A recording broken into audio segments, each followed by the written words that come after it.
დაგვახვედრა ქალაქში ახალი ჯგუფები, ისე რომ საზოგადოებასთან ამაზე საუბარი არ ყოფილა. ეხლა კი პრაქტიკულად ყველა ის ჯგუფი, რომელიც ყველაზე ხალხმრავალ ადგილასაა განთავსებული, ასაღებადაა განწერილი, ხალხი გააფრთხილეს, გუშინ რამდენიმე ფაქტი დაფიქსირდა, როცა უკვე დისტრიბუტორებს ჯგუფებში აღარ უშვებდნენ. ჩვენ ხედავთ ამაში საფრთხეს ბეჭდური მედიისთვის. და კონკრეტულად რა საფრთხეს?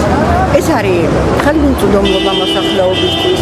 ეს არის ნახავთ თქვენ განცხადებას მე ზიწერია რომ ახალ მფლობელს შეუძლია რაც უნდა ის გაყიდოს მათ შორის ჟურნალ გაზეთაში.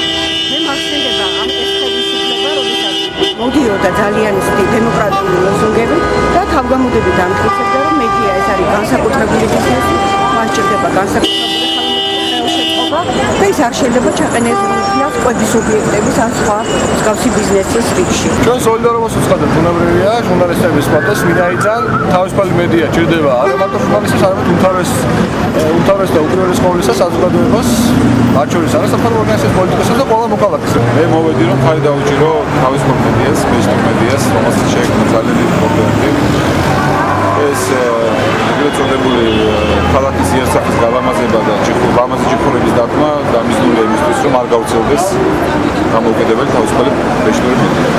მე ვფიქრობ, მერიის ეს გადაწყვეტილება თავისუფალ პრესაზე პირდაპირ ეწევა.